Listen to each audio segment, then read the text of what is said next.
day here in the Let's Make Food from Food Kitchen, and today we're gonna step it back a little bit. We did a lot of dishes for Thanksgiving. Today I just wanna make applesauce, unsweetened applesauce. It can be used in so many dishes. You can feed your baby with it, you can bake with it, just have it as a snack. You can make a sauce for your pork chops. Tons and tons of uses for applesauce. So we're gonna do the simple one. I have 6 apples here. I have 3 Granny Smiths for that tartness, and then I have 3 Gala apples for the sweetness, and you can also use a Honeycrisp or any other sweet apple, however you want to do it. I am also going today to make another batch of apple cider vinegar with the scraps. I'll put a link down below to that recipe, but it's really easy.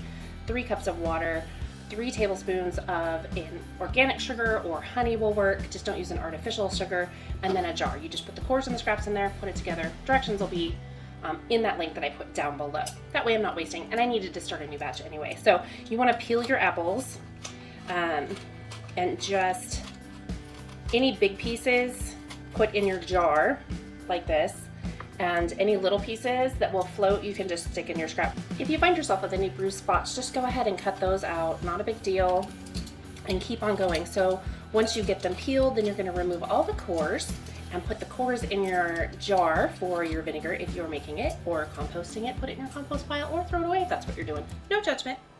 I'm going to go ahead and take the stems out because I don't want to put those in my vinegar. Okay, apples are peeled. We're going to go ahead and turn on our cooktop and get our 1 cup of water, that's 1 cup for the 6 apples, going onto a simmer. While that's heating up, I'm going to go ahead and remove the cores from my apples, and I'm going to stick them in my jar. I'm just going to toss these right on in there. Now when you're cutting your apples up, if you have any of the core in there that's got the little hard bits on there, go ahead and cut that off, otherwise it's not going to make for a smooth applesauce. And I kind of missed a little bit of peel there, so just go ahead and take it off. Okay, those are in my pot and they are going to come to a simmer. I'm going to stir them as they go for about 10 minutes once the simmering starts. I'm going to move on to the vinegar while this cooks. I know I'm going to go ahead and put that link down below, but just a real quick demo of it. This is all you need. There's the 6 cores and a little bit of peel. I didn't even use that much because I have 6 cores. So if you're making an apple snack for a bunch of kids or for the week, whatever you're doing, you can use those. Apple pie, you can use these to make your vinegar. And you just fill your jar, leave about 1/2 inch headspace. If you have anything floating above the water line, you either need to put a weight in there, a fermentation weight, or a little Ziploc bag with some water in it to keep everything submerged. Otherwise you can develop bacteria and things like that you don't want in there and it'll ruin your batch.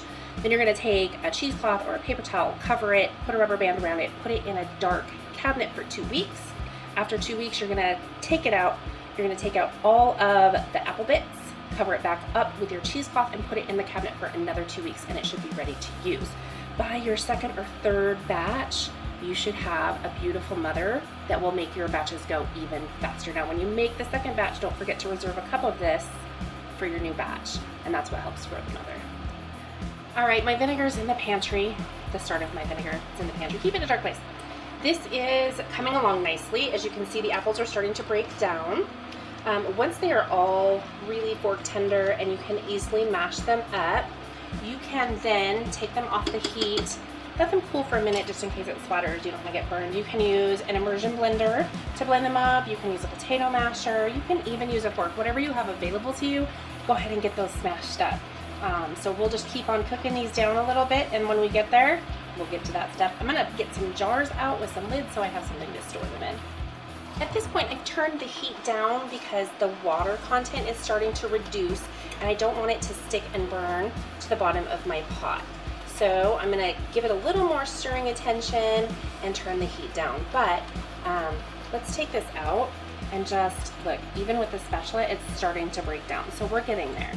Okay, I am satisfied with the cooking process so far. I still have some chunks in there that will break down very easily with my immersion blender. So the consistency looks good. You just want to make sure it's not watery. If there's too much water content, go ahead and cook it down for a few more minutes, but remember to keep stirring because the less water that's in there, the more likely it is to burn and scald to the bottom. Even if you have it on a low heat, it can still happen if you leave it there long enough. So we're gonna take our immersion blender. I'm just gonna start it on low. There we go.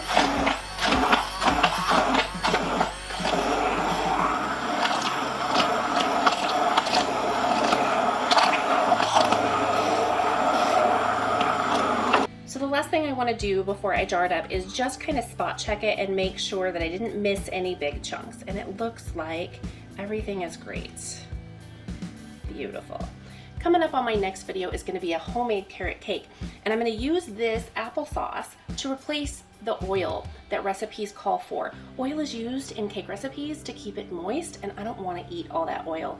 A cup of oil is pretty standard in most recipes. Some will use half oil and some will use half applesauce. I'm going to use all applesauce and no oil because I just don't want that much oil in my diet. So cup for cup is what you use in those recipes, applesauce to oil.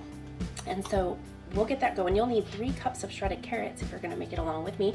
I'm going to shred mine myself. You can get the bag stuff if you want, but I like to do it myself and make sure there's nothing added in there to make those shreds last longer. So I am going to go ahead and jar these up with a funnel as soon as I find one. In the meantime, let's go ahead and give it a taste. This is my favorite mixture. I don't know if I talked about that. We talked about what kind of apples I'm using, but I like to use the mix because it's a little sweet and a little tart instead of just all tart or all sweet. You can also spruce this up a little if you don't want to have unsweetened plain applesauce.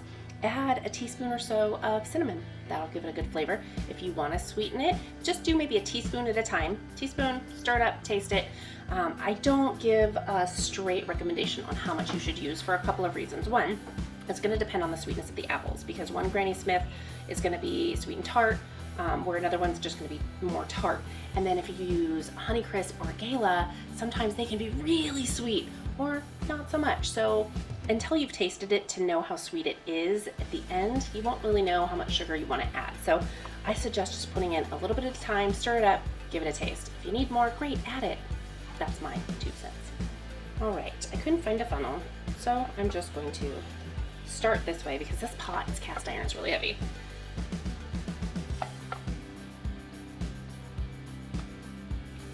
And I don't know that I'll need all 3 jars. I think I only need a cup for my cake that I'm making, so well, let's just start trying to, yeah, that'll be good. Here we go, applesauce is done. That's it for today. I hope you've enjoyed this video. From my kitchen to yours, let's make food from food. That's one bowl.